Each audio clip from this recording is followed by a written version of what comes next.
இன்றைய இதமான காலை தென்றலில் அனைத்து அன்பு உள்ளங்களுக்கும் என் இனிய காலை வணக்கம். இன்று ஒரு குறள்.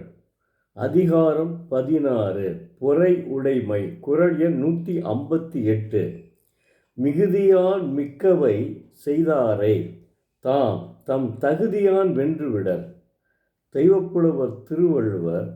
மனச்செருக்கால் ஒருவன் தங்கண் தீயவற்றைச் செய்தாரை தாம் தம்முடைய புரையான் வென்றுவிடுக என்கிறார்.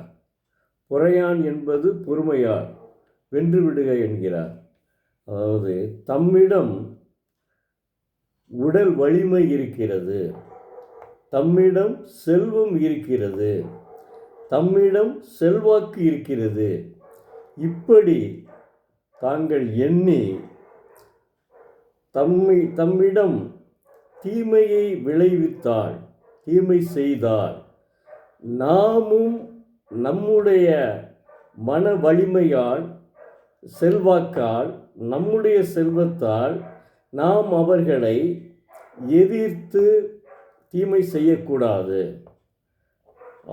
அதற்கு மாறாக நாம் அவர்களுக்கு நம் வலிமையால், பொறுமை என்னும் தகுந்த பண்பினால் வெல்ல வேண்டும். அவ்வாறு வெல்வதே உண்மையான வெற்றியாகும். சிந்திச்சு பாருங்க, எப்படி அருமையாக சொல்லியிருக்காருன்னு சொல்லிட்டு. அதாவது ஒருத்தன் தீமை செய்ய வர்றான்னா எப்படி இருப்பான்னு நினைக்கிறீங்க? அவன் என்ன செய்வான்? செல்வம் இருக்கும், மன வலிமை இருக்கும், உடல் வலிமை இருக்கும். அதுக்கடுத்து இப்போ செல்வாக்கு வேறு, அரசியல் செல்வாக்கு வேறு வச்சுருப்பான். சில பேர் அரசியல் செல்வாக்கு நிறையா வச்சுருப்பாங்க. இப்படி இருக்கவன் என்ன செய்வான்னா, இவனுக்கு ஏன் இவன் இப்படி வளர்ந்து வருகிறான், இவனை நம்முடைய ஒரு தீமை செய்து விட்டால் என்ன என்று நமக்கு தம்கன்றா நமக்குன்னு அர்த்தம், நமக்கு ஒரு தீமையை செய்து விடுகிறான். ஏன்னா அவன்கிட்ட என்ன உடல் வலிமை இருக்குது, அடுத்து என்ன மன வலிமை இருக்குது, அதுக்கு அடுத்து என்ன செல்வம் இருக்குது, அதுக்கு அடுத்து என்ன செல்வாக்கு இருக்குது. செல்வாக்குனா அரசியல் செல்வாக்கும் உண்டு. அவன் அரசியல் கட்சியை சேர்ந்தவனாக கூட இருக்கலாம், அல்லது வேறு வகையில் செல்வாக்கு இருக்கும். இப்படிப்பட்ட செல்வாக்கு உடையவனை நமக்கும் செல்வம் இருக்குது, நமக்கும் மன வலிமை இருக்கும், நமக்கும் அந்த எல்லா, அதாவது அரசியலை தவிர மற்ற செல்வாக்கு நமக்கும் இருக்கும். ஆனால் நாம் என்ன செய்யணும்? அரசியல் செல்வாக்கு இருந்தால் கூட நாம் அவனுக்கு அத்தகைய தீமையை செய்யக்கூடாது. அதற்கு மாறாக நம்முடைய வலிமையால் அவனுக்கு நம்ம என்ன செய்யணும்? அவனை விட்டுவிட வேண்டும். நம்முடைய வலிமையால் அவனுக்கு தீமை செய்யாமல் விட்டுவிடுவதே நாம் அவனை வென்றதற்கு அடையாளம். என்ன அற்புதமாக சொல்கிறார் பாருங்க. அதாவது இயேசுநாதர் அந்த காலத்தில் ஒரு கணத்தை அடித்தானா மறுகணத்தை திருப்பி காட்டுன்னு சொன்னார். அது இல்லை, அதெல்லாம் இந்த காலத்தில் வாழ முடியாது. அது இவர் அதற்காகத்தான் 2000 ஆண்டுகளுக்கு முன்பு தெய்வப்புலவர் இந்த அறிவுரை சொல்லியிருக்கார். நீ பாட்டு ஒதுங்கிரு.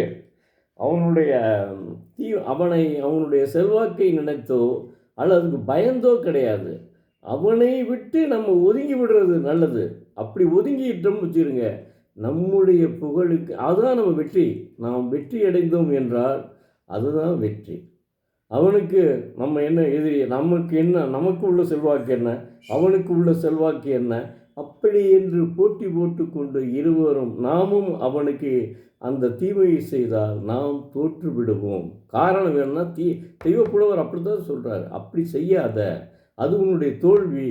நீ என்ன செய்யணும்னா அவனுடைய மன வலிமையால், நம்முடைய மன வலிமையால், நம்முடைய செல்வாக்கால் அவனை கண்டுகொள்ளாமல் விட்டு விடுவதே, அவனுக்கு தீமை செய்யாமல் விட்டு விடுவதே நமக்கு வலிமை, நமக்கு வென்றுதல் அப்படின்னு சொல்கிறார். இதுதான் வெற்றின்னு சொல்கிறார். எப்படி அருமையாக சொல்லியிருக்காரு பாருங்கள். அதுதாங்க, அதாவது பெரும்பாலுமே நான் சொல்கிறேங்க, உண்மையிலேயே திருக்குறளை படித்தவர்கள் நிச்சயமாக மற்றவனுக்கு கெடு செய்ய மாட்டாங்க. அப்படி அவன் என்ன செய்வான்னா, இப்போ ஒரு இடத்திலே ஒரு ஒரு வேறு ஒரு நண்பர்களோடு பழகிட்டு இருக்கான்னு வச்சுக்கிருங்களேன் அவன். அவன் நண்பன் என்ன செய்றான்னா, கொஞ்சம் ஒரு அரசியல் செல்வாக்கு ஏதோ ஒரு விதத்துல அவன் கொஞ்சம் செல்வாக்கு இருக்கிற மாரி இருக்கும். அவன் என்ன செய்வான்னா, நம்மை பழிவாங்க ஏதோ தீமை செய்வதற்கு அவன் இருப்பான். ஒண்ணும் நம்ம தெய்வப்புலவர் சொல்றாரு, "அழுக்காறு அவா வெகுளி இன்னாச்சொல் நான்கும் இழுக்கா இயன்றது அறம்." அத்தகைய மனப்பான்மை அவனுக்கு நிச்சயமா இருக்குங்க. அவன் ஏன்னா செல்வாக்கு இருக்கான், அது இருக்கு, இது இருக்கனால அடுத்தவன பார்த்து கொஞ்சம் அவன் வளர்ந்துட்டான்னு வச்சுக்கிருங்க. இப்ப நாம் இருக்கோம்னு வச்சுக்கிருங்க. கொஞ்சம் அவன விட கொஞ்சம் வளர்ச்சி அடைந்து விட்டோம்னு வச்சுக்கங்க. அவன் என்ன செய்வான்னா, அவன் யோசிப்பான், ஆஹா! இவனையும் நம்ம கூட வச்சிருந்தோம்னா, இவன் நம்மள தாண்டிருவான். அதனால என்னன்னா, அவனை நம்ம ஏதாவது ஒரு தீமை செய்து அடக்க வேண்டும் அப்படின்னு நினைப்பான். ஆனா, நாம் என்ன சுதாரிச்சுக்கிறணும். அவனை விட்டுவிட பெரும்பாலுமே விட்டுவிட வேண்டும். அவனுடைய இதை அவனுடைய பழக்கத்தை விட்டுவிட வேண்டும். அவனுக்கு அதுக்காக நீங்க தீங்கு செய்யக்கூடாது. ஏன்னா, அது மனிதாபிமானமும் அல்ல. தெய்வப்புலவருடைய திருக்குறளை படித்தவர்கள் நிச்சயமாக அதை செய்ய மாட்டார்கள்ங்க. உறுதியா சொல்றேங்க. ஏன்னா நான் படிச்சுட்டு வர்றதுனால சொல்றேன். எனக்கு அதுக்கு முதல்ல நீ கேட்கலாம், என்னடா இது முன்னாடியே இவன் படிக்கலையா? படிக்கையில ஒண்ணுமே மனப்பாடம் பண்ணி எழுதுவோங்க. அந்த திருக்குறள அப்படியே மனப்பாடம் பண்ணி பொழிப்புரையோட எழுதுவோம். அடிபிறழாமல் வேற சொல்லுவாய்ங்க அதுல. அடிபிறழாமல் எழுத வேண்டும். அப்பதான் அந்த 10 மார்க்கு 5 மார்க்கு நமக்கு கிடைக்கும். 5 திருக்குறள் என்னமோ சொல்லுவாங்க. 5 10 மார்க் கிடைக்கும். அப்படியே வாங்கிருவோம். காரணம் அடிபிறழாமல் அதை எழுத வேண்டும்.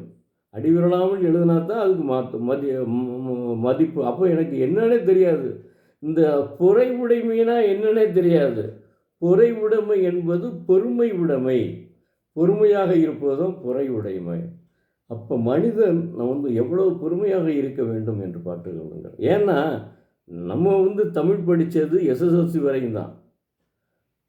எஸ்எஸ்எல்சி வரை தான் தமிழ். அதுக்கப்புறம் பியூசி நான் எக்கனாமிக்ஸ் ஆங்கில வழியில், இளங்கலை பட்டமும் ஆங்கில வழியில் பொருளாதாரம். அப்போ நமக்கு எப்படி தமிழ் அங்கே இருக்குது, அங்கேயும் தமிழ் இருக்குது. ஆனாலும் இந்த அளவுக்கு இந்த திருக்குறள்லாம் வராது அதில் வேறு மாதிரி வரும். அதை எனக்கு அடுத்த ஆசிரியர்லாம் அற்புதமான ஆசிரியர், மறக்க முடியாத ஆசிரியருங்க. ஆசிரியர் பணி இருக்கே அற்புதமான பணிங்க. உண்மையிலேயே ஆசிரியர் பணியை செய்துவிட்டு எவனும் தவறு செய்ய மாட்டானுங்க. உண்மையான நல்ல ஒரு ஆசிரியராக இருந்தால் தவறு செய்ய மாட்டான். அவன் அந்த ஆசிரியர் தொழிலுக்கு இல்லாமல் ஏதாவது கரஸ்பான்ஸில் படிச்சுக்கிட்டு இவன் வாங்கிட்டு வந்துருப்பான். அவன் ஏதாவது ஒரு இடத்துல உட்காந்தான்னா அவனுக்கு அந்த படிப்பினுடைய அருமை தெரியாது. அதனால் அவன் எதையும் செய்வான். படிப்பினுடைய அருமை உணர்ந்தவன் நிச்சயமாக செய்ய மாட்டாங்க. அதுவும் திருக்குறளை படித்தவர்கள் நிச்சயமாக தவறு செய்ய மாட்டார்கள். நீங்கள் எழுதினா வச்சுக்கிறீங்க. மாணவ செல்வங்களே, உங்களைத்தான் நான் கேட்டுக்கொள்கிறேன். இந்த குறளை நீங்கள் படிங்க. நீங்கள் அந்த ஒரு பிறர்மனை விளையாமை என்ற ஒரு குறளை தவிர, ஒரு அதிகாரத்தை தவிர மற்ற எல்லா அதிகாரங்களையும் படியுங்கள். நிச்சயமாக உங்களுடைய வாழ்க்கையில் நீங்கள் முன்னேறுவீர்கள். இப்போதிருந்தே நீங்கள் அப்படி படிக்க ஆரம்பித்து விட்டால் நிச்சயமாக உங்களுடைய வாழ்க்கை வசந்தமாகும்.